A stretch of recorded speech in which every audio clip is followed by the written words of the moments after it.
Hallelujah.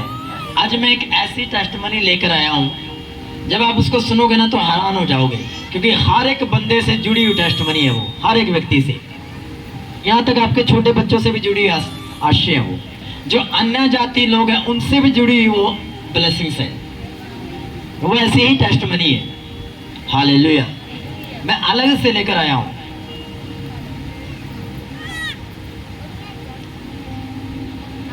Hallelujah.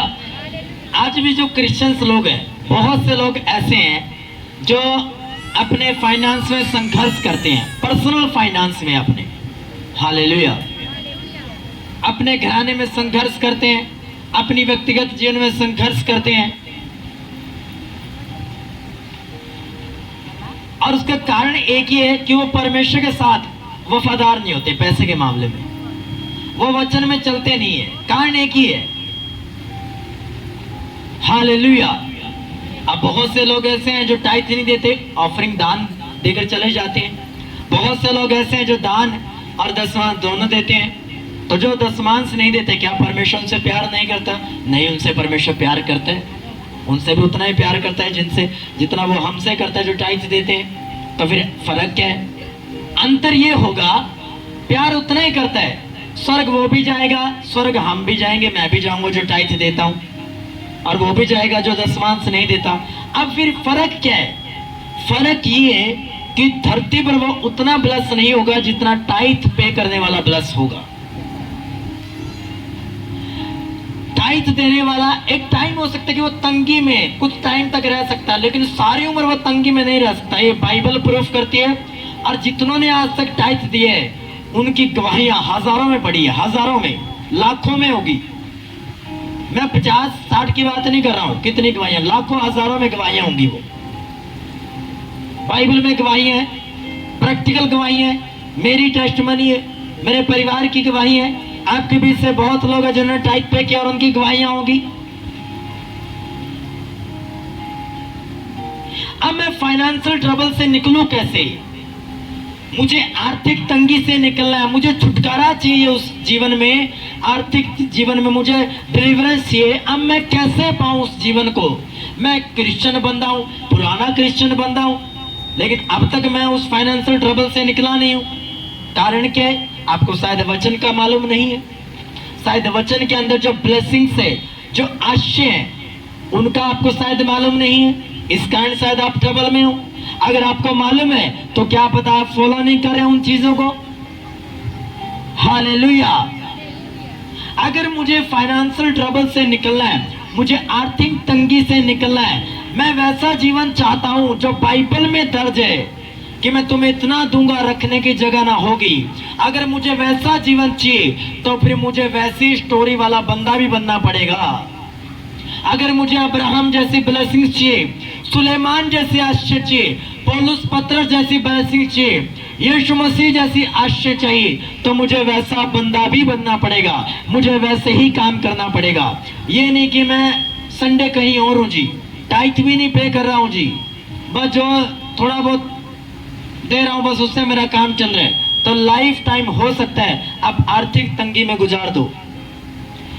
ऐसा भी हो सकता है कि आपके पास पैसा आता रहे, लेकिन वो बरकत वाला ना हो, वो बचत में ना हो, वो सेविंग ना हो, और आप ये सोच में बैठे रहो कि मैं इतना कमाता हूं, मेरी सैलरी आती है, मेरे बिजनेस से इतना कमाता हूं, लेकिन वो रुकता क्यों नहीं, वो बचता क्यों नहीं, वो बरकत क्यों नहीं? जितना मैं अर्न कर रहा हूं, जितना मैं कमा रहा हूं, उसमें बरकत क्यों नहीं? कारण एक ही है कि आप टाइथ पे नहीं करते। हालेलुया। अब एक विश्वासी का प्रश्न हो सकता है, हालेलुया, कि मैं क्यों दशमांश दूं? नया नियम में दशमांश का कहां जिक्र है? ऐसे क्वेश्चंस होते हैं विश्वासियों के, बहुत सारे पास्टर्स के हो सकते हैं ऐसे क्वेश्चंस। हालेलुया, कि जब व्यवस्था खत्म हो चुकी है तो मैं क्यों मानूं? अब ये तो नया नियम है, नया नियम में तो जीसस क्राइस्ट ने व्यवस्था खत्म कर दे, तो अब मैं क्यों मानूं इस चीज को? मैं आज बिब्लिकल प्रूफ के साथ वचनों को लेकर आया हूं, विद टेस्टमनी, गवाहियों के साथ। एक एक चीज आपके आज समझ में आएगी कि क्यों एक क्रिश्चियंस बंदे को दशमांश देना चाहिए, क्यों एक क्रिश्चियंस बंदे को दान देना चाहिए। आमीन, हालेलुया।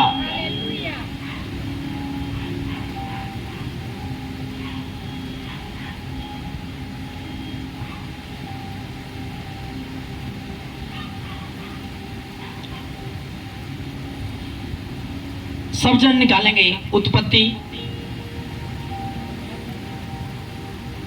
पहली पुस्तक,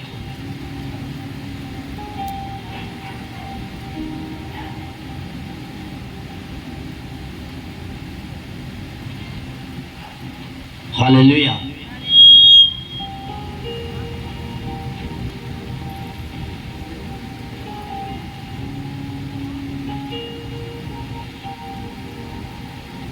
थैंक यू जीसस, हालेलुया। आ रही है मेरी आवाज पीछे तक, यहां से साफ आती है? हालेलुया।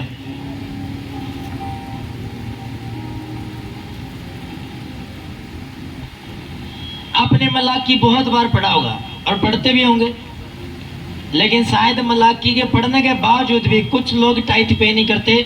और जो मलाकी में फिर जो आशीष है परमेश्वर की, जो ब्लेसिंग्स है परमेश्वर की, हालेलुया, फिर वो आती नहीं। क्यों? वहां वो वचन को तोड़ चुका है वो विश्वासी, वो क्रिश्चियन बंदा जो टाइट पे नहीं करता, यह केवल दान देता है चर्च में। ब्लेस तो वो भी होगा, लेकिन जो ब्लेसिंग्स है उसके बीच की वो हमारी लाइफ को फॉलो नहीं करती। हालेलुया। बड़े ध्यान से सुनना आज का वचन। मैं टाइट के विषय में बड़ा खोलकर बताऊंगा आपको, 2-3 संडे तक लेकर जाऊंगा। मेरे पास इसके बहुत सारे टेस्ट मनी होंगी, बहुत सारे विषय इसके पास। आज मैं आपको बेसिक चीजें बताऊंगा जिनको आपको ज्यादा जरूरत है।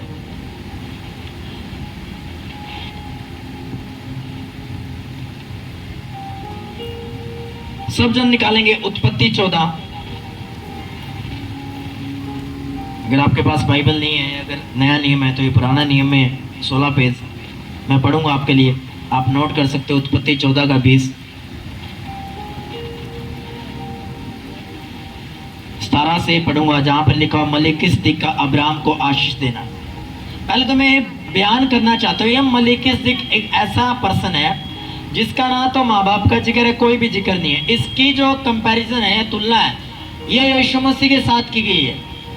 कि नया नियम में ऐसा कहा गया कि ये यीशु मसीह था जिसको अब्राहम ने दशमांश दिया।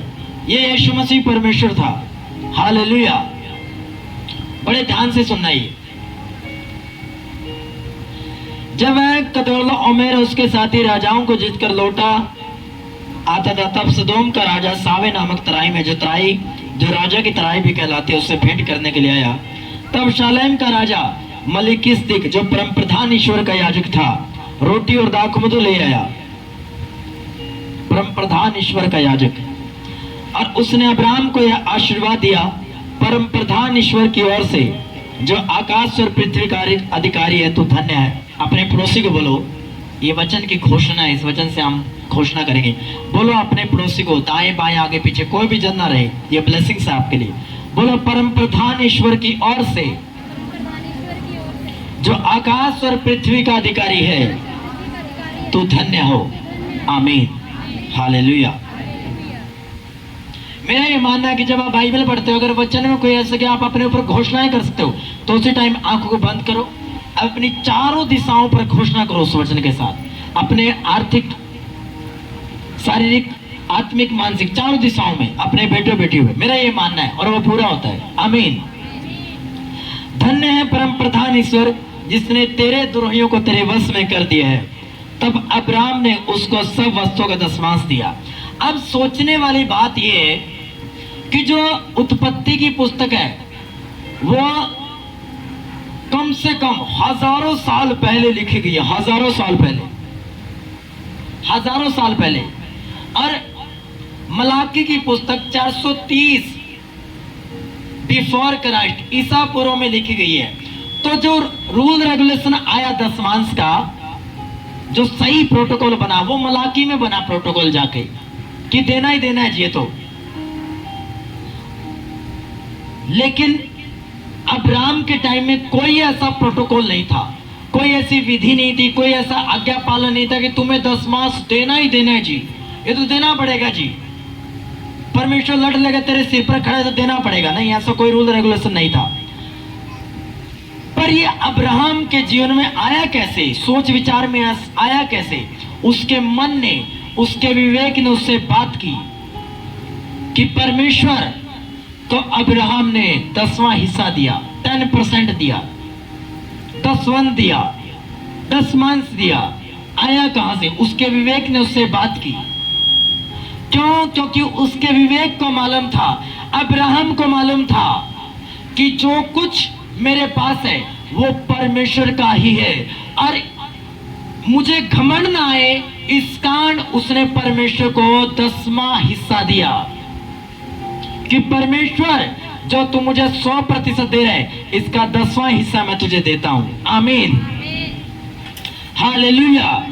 10 इसलिए अब्राहम ने दिया ताकि उसको घमंड ना आए कि मेरा ये जी, मैं अपनी मेहनत कर रहा हूं, मेरी सैलरी आती है, मेरा बिजनेस है जी, मेरा भेड़ बकरियों का बिजनेस है, बड़ा तगड़ा बिजनेस है, मैं मेहनत करता हूं, मैं खुद कमाता हूं, इसमें परमेश्वर का क्या रोल है?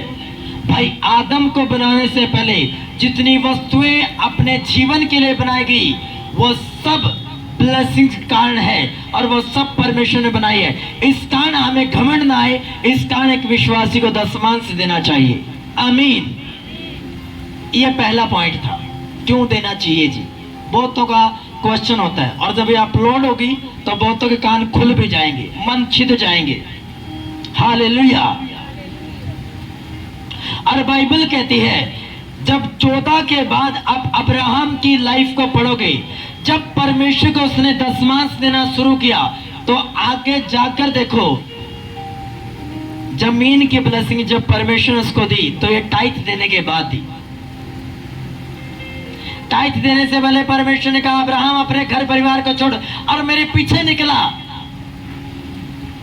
और 14 की 20 आयत में वो परमेश्वर को 10% देता है। और अगर 14 के बाद आप अगले अध्याय को पढ़ोगे तो साफ साफ बड़ी क्लियर तरीके से नजर आता है कि परमेश्वर के ने उसको टाइट को याद करके उसको इतना धनाढ्य व्यक्ति बना दिया, इतना धनी व्यक्ति बना दिया, इतना धनवान बना दिया। क्यों?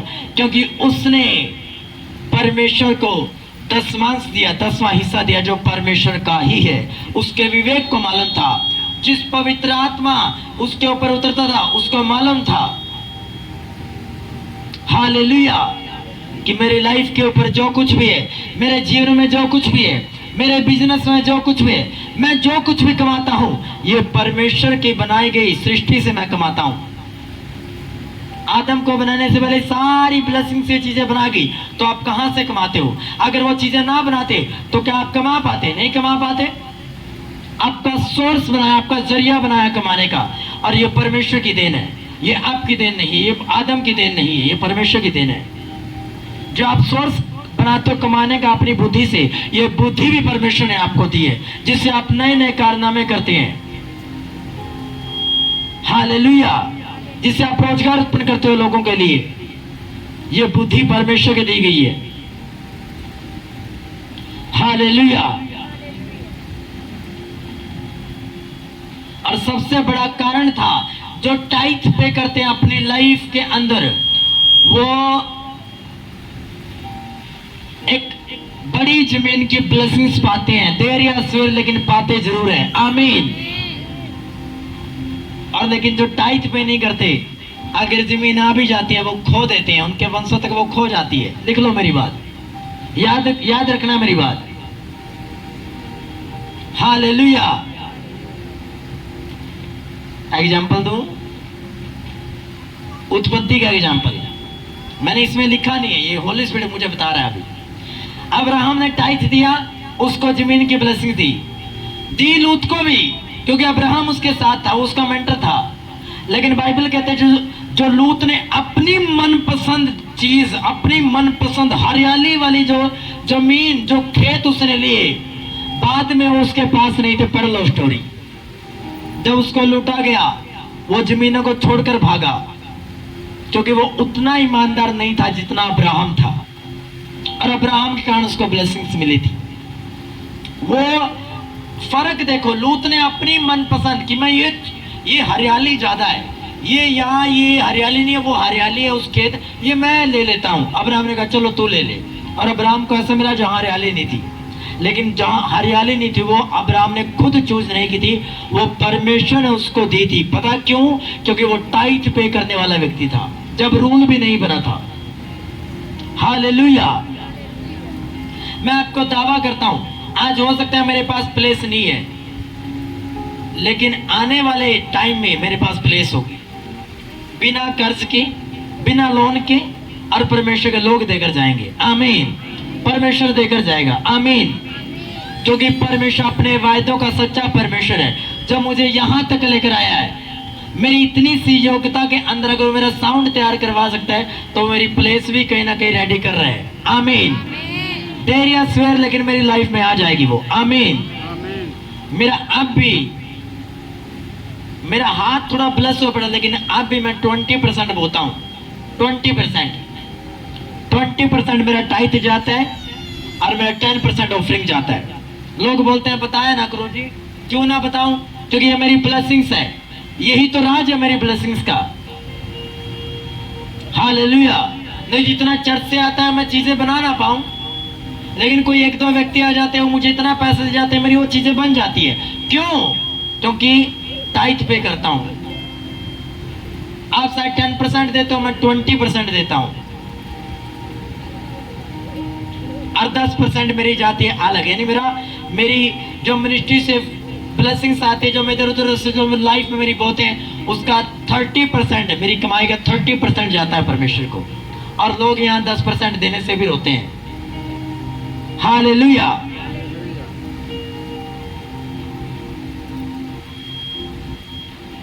हाँ, मुझे शुरू में इतनी ब्लेस चाहिए, लेकिन शुरू में इतनी चाहिए, अंत में इतनी से नहीं करूंगा। और मैं परमेश्वर को बोलता हूं कि परमेश्वर, मेरी सोच ऊंची है, तेरा भवन इतना बड़ा होना चाहिए कि अन्य जाति में देखकर चौंक जाए कि भाई साहब इतनी एरिया की इतनी बड़ी चर्च, ये कैसे हो गया? कि झटका लगे देखने में, और ये सब होगा टाइथ पे करने से। हालेलुया। प्रार्थना अपनी जगह, लेकिन उससे बड़ा टाइथ है। अगर मैं टाइथ पे नहीं करूंगा तो मेरे रास्ते ओपन कैसे होंगे? मुझे फाइनेंशियल ब्लेसिंग कैसे मिलेगा? जब फाइनेंस मेरे पास नहीं होगा तो प्लेस कहां से आएगी? हालेलुया। और टाइथ देने के बाद अब्राहम के जीवन में बहुत सारी ब्लेसिंग्स आई। आज पढ़ना आप जाके उत्पत्ति की पुस्तकें। अब एक बड़ी अद्भुत गवाही मैं आपको सुनाता हूं। कोलगेट का नाम सुना है? कोलगेट सारे करते हैं, करते कि नहीं करते हैं? आपके बच्चे भी करते हैं, अन्य जाति भी करते हैं। अब जो कोलगेट जिसने पैदा किया कोलगेट, उसका नाम था उस बंदे का विलियम कोलगेट। हालेलुया।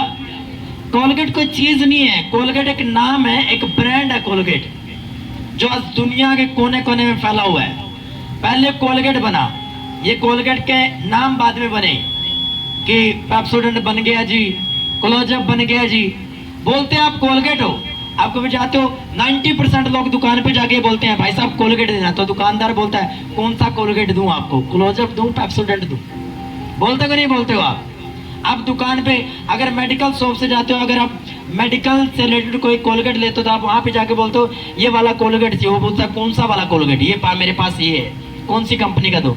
तो आप बोलते हो ये इस कंपनी का चाहिए। बोलते हो कि नहीं बोलते हो? कितने लोग मेरी इस बात से सहमत है? हाँ या ना? सारे सहमत है, क्योंकि सबसे जुड़ी हुई चीज है ये। हालेलुया। अन्य जाति भी करते हैं। हालेलुया। और जिस बंदे ने शुरुआत की, जब शुरू में उसने बिजनेस शुरू किया तो उसने साबुन से शुरू किया, चला नहीं, कई साल तक फ्लॉप रहा। मोमबत्ती बनाई, फ्लॉप हो गई। अब कोई क्रिश्चियन व्यक्ति उसको मिला, और जिस व्यक्ति की मैं बात कर रहा हूं गूगल पे मिल जाएगा आपको, ये इंग्लैंड का व्यक्ति था, ये अमेरिका आया, फिर इसने अपना बिजनेस स्टार्ट किया। कोई क्रिश्चियन व्यक्ति मिला, फिर इसने पहले डिब्बे में आता था, कितनी डिब्बी होती थी व्हाइट कलर की, उसमें कोलगेट आता था। हालेलुया। इसने वो बनाना शुरू किया। और जिस क्रिश्चियन व्यक्ति जो इसको मिला, जिसने इसको सुसमाचार सुनाया, उसने विलियम कोलगेट जो इसका उत्पादक है, जिसने इसको पैदा किया, इस दुनिया में लेकर आया, उस व्यक्ति को बोला कि तूने 4 बातें अपने जीवन में रखनी है। पहली बात कि तूने हर एक परिस्थिति में परमेश्वर को पहला स्थान देना है, फर्स्ट प्लेस देनी है। दूसरा, तूने अपने दिल को परमेश्वर को देना है। तीसरी बात, परमेश्वर की इच्छा को जानने के लिए तूने प्रार्थना करनी है, परमेश्वर की मर्जी को जानने के लिए, अपनी मर्जी को जानने के लिए नहीं, परमेश्वर की मर्जी को जान। चौथा, give your tithe to God, परमेश्वर को अपना पहला भाग देना, 10वां हिस्सा देना। ये 4 बातें उसके क्रिश्चियन दोस्त ने बोली, एक सुसमाचारक ने उसको बताई। और जब इन 4 बातों को विलियम कोलगेट अपनी लाइफ में, अपने जीवन में उतार कर चला और उसने अपनी कमाई का 10वां हिस्सा देना शुरू किया, उसका बिजनेस थोड़ा आगे बढ़ा, थोड़ा ऊंचे लेवल पर गया। उसने कहा परमेश्वर जितना मैं कमाऊंगा, जब मैं उसकी स्टडी कर रहा था कल इंग्लिश में, वहां लिखा हुआ जितना वो कमाता गया उतना वो अपना टाइथ बढ़ाता गया। जब उसका और बढ़ा उसने 20 कर दिया, जब उसका और गया 30 कर दिया। बुढ़ापे में आकर उसने 90% परमेश्वर को दिया और 10% से वो अपना जीवन निर्वाह करता था। और आज दुनिया के कोने कोने में कोलगेट का नाम है। तारीफ करो परमेश्वर की इस जन के लिए और इस गवाही के लिए। आमीन, हालेलुया। अब इस गवाही से आप मुकर नहीं सकते, अन्य जाति भी इस गवाही से मुकर नहीं सकते कि भाई साहब हम तो कोलगेट करते ही नहीं, छोड़ दो फिर कोलगेट करना। ये क्रिश्चियन बंदे ने बनाई है, विरोधी लोगों जो विरोध करते हैं, ये क्रिश्चियन बंदे ने बनाई है, तो कोलगेट भी ना किया करो। कहां कहां से बचोगे आप? बच पाओगे? विरोधी लोग बच पाएंगे जो विरोध करते हैं मसीह का, तो कोलगेट करना छोड़ दो फिर। हालेलुया। क्योंकि ये क्रिश्चियन बंदे ने बनाई है, जो परमेश्वर के साथ ईमानदार था, वफादार था, टाइट में वफादार था। और ये 10वां देने के बाद ब्लेसिंग्स हुई उसकी, और उसका इतना बिजनेस इतना सेटअप हो गया, आज दुनिया के कोने में एक ब्रांड बन चुका है, एक ब्रांड, तगड़ा ब्रांड, पावरफुल ब्रांड। ये कोई चीज नहीं है कि कोलगेट कोई चीज है कि आपने ब्रश पे रख ले, कोई चीज है।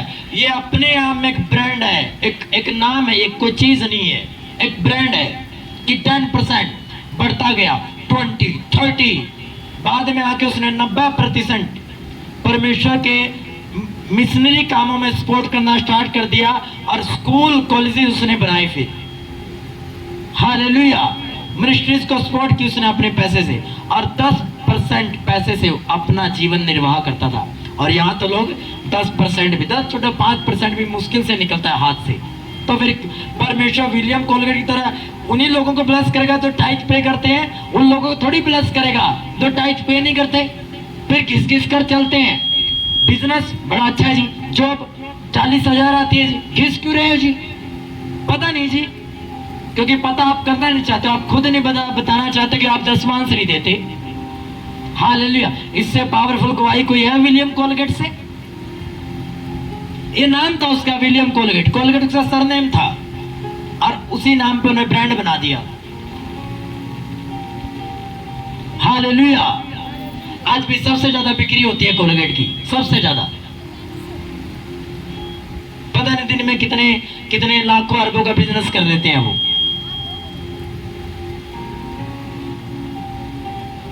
हालेलुया। तारीफ करो परमेश्वर की ऊंची ऊंची ऊंची। जब मैंने सुना, जब मैंने स्टडी की, मैं बड़ा हैरान हुआ कि परमेश्वर, और एकदम से नहीं हुआ ऐसा कि जब उसने 10% देना किया तब भी वो तंगी में चल रहा था।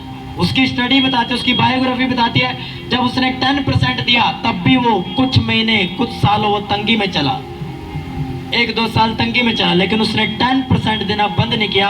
और ये 4 बातें उसने बंद नहीं की। और उसकी बायोग्राफी, प्रैक्टिकल उसकी लाइफ का ये कहता है कि फिर उसका एक ब्रांड बन गया, उसका नाम बन गया, और आज दुनिया में उसका नाम है। आमीन। शायद आज पता चला आपको कि भाई साहब जब आप कोलगेट लेकर आते हो तो वो क्रिश्चियन बंदा है। हालेलुया। देखा, विरोधी भी उसका यूज करते हैं, जो मसीह की खिलाफत करते हैं वो भी इसका यूज करते हैं। क्यों? क्योंकि वो क्रिश्चियन बंदे की देन है। हालेलुया। दुनिया में बहुत सारी ऐसी चीजें हैं जो हम यूज करते हैं और वो क्रिश्चियन बंदों की देन है, क्रिश्चियन बंदों की। और वो थे जो कन्वर्ट होके गए परमेश्वर में, जो जन्म से नहीं थे, क्योंकि जन्म से यहां कोई नहीं है। हालेलुया। हालेलुया। पहली बार ये शब्द आया दशमांश का उत्पत्ति 14 में। फिर दूसरी बार याकूब ने बोला उत्पत्ति 28 में। सुनो बस ध्यान से, वहां लिखा कि परमेश्वर जो कुछ तू मुझे देगा, अब क्यों उसने बोला कि जो कुछ तू मुझे देगा मैं उसका 10वां हिस्सा दूंगा, उसको अपने दादा की गवाही याद आई, अब्राहम की गवाही याद आई। क्यों? क्योंकि अब्राहम ने इसहाक को सिखाया और इसहाक ने आगे अपने बेटों को सिखाया।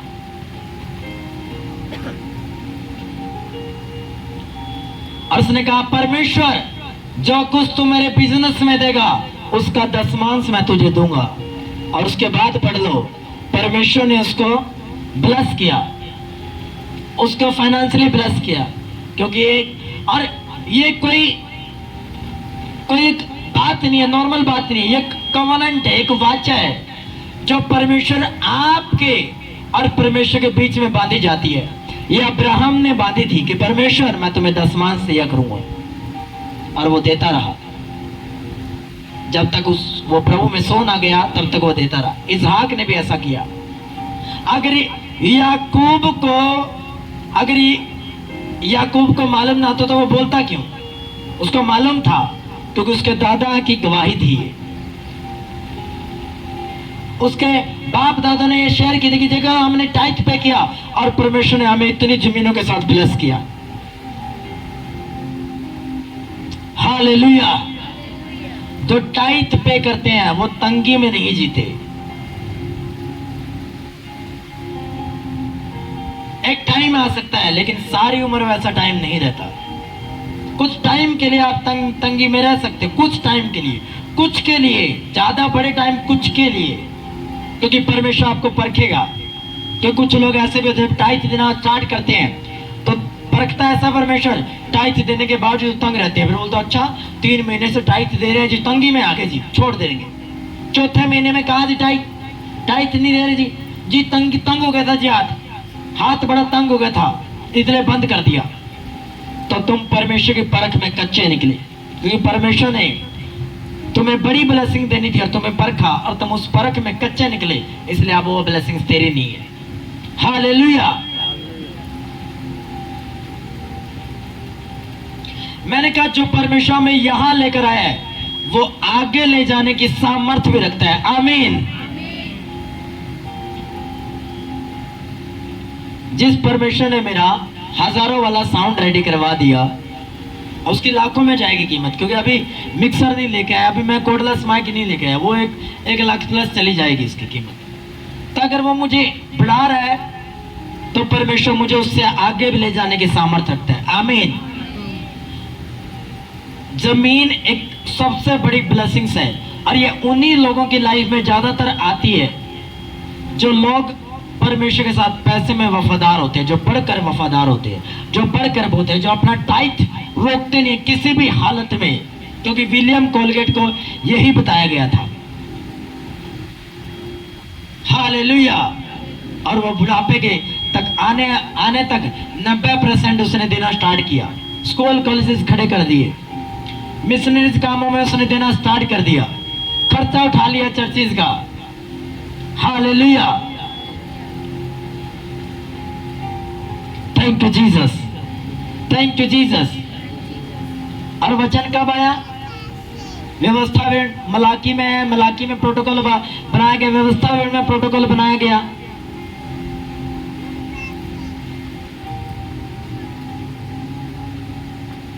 जब तुम थोड़े में विश्वास योग्य नहीं होगे तो परमेश्वर तुम्हें बहुत सी वस्तु का अधिकारी क्यों बनाए?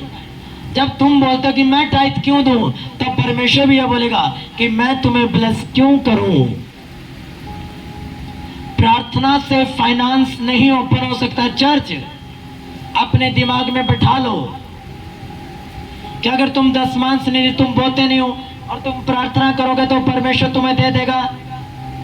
हाँ, परमेश्वर के बाद जो तुम्हें प्यार करता है, स्वर्ग में जाओगे तुम, लेकिन कोई जाएगा हंसते हुए, कोई जाएगा रोते हुए। तो देख लो कैसे जाना है आपने, हंसते हुए जाना है या रोते हुए जाना है, यह आप पर निर्भर करता है। 10वांश देना एक वाचा है और परमेश्वर उसको सीरियसली लेता है। और जब हम टाइट पे करते हैं तो परमेश्वर का वो टाइट के अंदर सारी बरकतें हमें देनी पड़ती है। क्यों? क्योंकि एक वाचा है, ये कवनेंट है, और परमेश्वर वाचाओं को सीरियस लेता है। और जब बोलते हैं परमेश्वर ये वाचा मैं बांधता हूं, तो सबसे पहले परमेश्वर उसको पूरा करता है। हालेलुया। याकूब ने क्या कहा? परमेश्वर जो कुछ तू मुझे देगा मैं उसमें से 10% तुम्हें दूंगा। ये कवनेंट थी, ये वाचा थी। और पढ़ लो याकूब की स्टोरी, आप परमेश्वर उसको देता गया और वो परमेश्वर को देता गया। टाइट हम इसलिए पे करते हैं ताकि हमें घमंड ना आए अपनी जॉब पर, अपनी सैलरी पर, अपने बिजनेस पर, अपने फाइनेंस पर। और टाइट देने वाला परमेश्वर से रियलिटी में प्यार करता है, क्योंकि पैसा उसका नहीं है, वो परमेश्वर का है। जो टाइट नहीं देता है, मेरे अकॉर्डिंग ये जितना बाइबल ने पढ़ा है, मुझे लगता है कि उसको ऐसा लगता है कि ये पैसा मेरा है, परमेश्वर का नहीं है, इसलिए तो वो टाइट नहीं देता, इसलिए तो वो बच्चा कुछ परमेश्वर में दे देता है। आपके बच्चे कुछ की परमेश्वर का जरूरत नहीं है। अब कुछ व्यक्ति, कुछ लोग बोलते हैं परमेश्वर को पैसे की जरूरत थोड़ी है, परमेश्वर तो महान है, सामर्थ्य है, वो तो धनी परमेश्वर है, उसने तो हीरो के ग्रह बनाए हुए, उसको पैसे की जरूरत क्या है? ये पास्टर लोग टाइट क्यों मांगते हैं? चर्च टाइट पर प्रचार क्यों करती है? जोर क्यों देते हैं टाइट पर? ताकि परमेश्वर काम बढ़े, ताकि जो परमेश्वर के भवन में जिस चीज की कमी है वो आपके पैसे से आ जाए। हालेलुया। इसलिए टाइट देना जरूरी है, ताकि उससे सुसमाचार का काम चले, ताकि उससे पंपलेट बने, वो बनवाए जाए, साउंड बनवाया जाए, पंखे आ जाए, नए टेंट आ जाए, नए पर्दे आ जाए, ताकि चर्च को बिल्ड किया जाए आपके पैसे से। इसलिए टाइट पे करना जरूरी है, ताकि परमेश्वर के भवन में भोजन वस्तु की कमी ना रहे। अगर परमेश्वर का भवन ही पीछे रहा और आप अपने घरानों को बनाते गए, अपनी लाइफ को बनाते गए, और आप कोई बात नहीं जी, पास्टर का काम है जी, पास्टर बनाए, हमें इससे कोई लेना देना नहीं है जी, हम आएंगे, हम वचन सुनेंगे, जो कुछ हमसे होगा 10-20 रुपए हम डालेंगे जी, प्रार्थना करवाएंगे जी, चले जाएंगे। अगर इस प्रवृत्ति के आप व्यक्ति हो तो आप रियल क्रिश्चियन नहीं हो, आप असली प्यार करने वाले व्यक्ति नहीं हो। अगर आप ऐसे पर्सन हो, उसने कहा जो मुझसे प्रेम करते हो मेरी आज्ञाओं को मानोगे। और ये तो वाचा है, इसको सीरियस लेता है परमेश्वर, और उल्टा आपको ब्लेस करता है 10% देने से। जो 90% आपकी कमाई है, फाइनेंस है, उस पर बरकत देता है, उसको फिजूल खर्ची में जाने से परमेश्वर बचाता है। और आपका 10% बोया गया भी आपको वो वापस कर देता है ब्लेसिंग्स के रूप में। तो ये तो हमारा ही लाभ है, ये तो हमारा ही बेनिफिट है इसमें तो। आमीन, हालेलुया। कोई नुकसान नहीं है 10% देने से, कोई नुकसान नहीं, आज तक किसी का कोई नुकसान नहीं हुआ।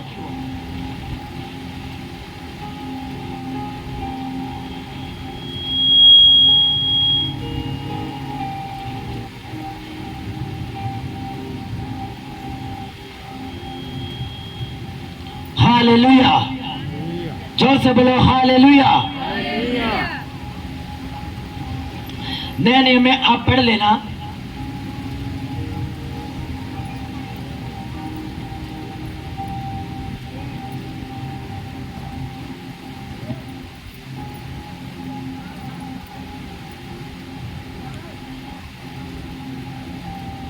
मत्ती 22 उसकी 21 आयत में लिखा हुआ है, नोट कर लेना। लोग बोलते हैं कि नया नियम में जी टाइट का जिक्र नहीं है जी, हम तो नया नियम को फॉलो करते हैं जी, हम 10 क्यों दे जी? उनके लिए बता रहा हूं मैं। और बहुत से पास्टर ना इस वचन को सुनकर बड़े कमेंट आते हैं मेरी रील के नीचे, फिर उनके नहीं जी नहीं, टीचिंग सही नहीं है जी। मैंने कहा मेरी टीचिंग बिल्कुल सही है, अब अपना देखो, मुझे अपना देखने दो। हालेलुया। तुम्हें चुभती है ये, हालेलुया। नया नियम में मत्ती 22 उसके 21 आयत में ये टॉपिक पढ़ लेना। आप कैसर को कर देना चाहिए, टैक्स देना चाहिए कि नहीं देना चाहिए। लोगों ने आकर जीसस को पूछा, फंसाने की कोशिश की। उसके एक आयत से मैं पढ़ूंगा। उन्होंने उससे कहा,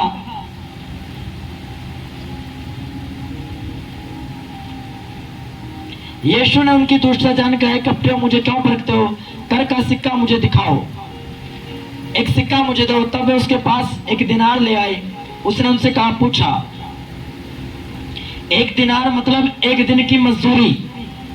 नीचे वाला पढ़ा करो जहां स्टार लिखे हुए, एक दिन की मजदूरी। आज मजदूरी कितनी है? 600 रुपए, 500 रुपए, किसी की 700 रुपए। बस ये मजदूरी है आज की मजदूरी। बड़े ध्यान से सुनना ये।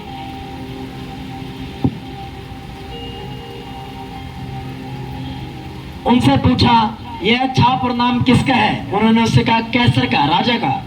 तब उसने उनसे कहा, जो कैसर का है, जो राजा का, जो सरकार का है वो सरकार को दो, और जो परमेश्वर का है वह परमेश्वर को दो।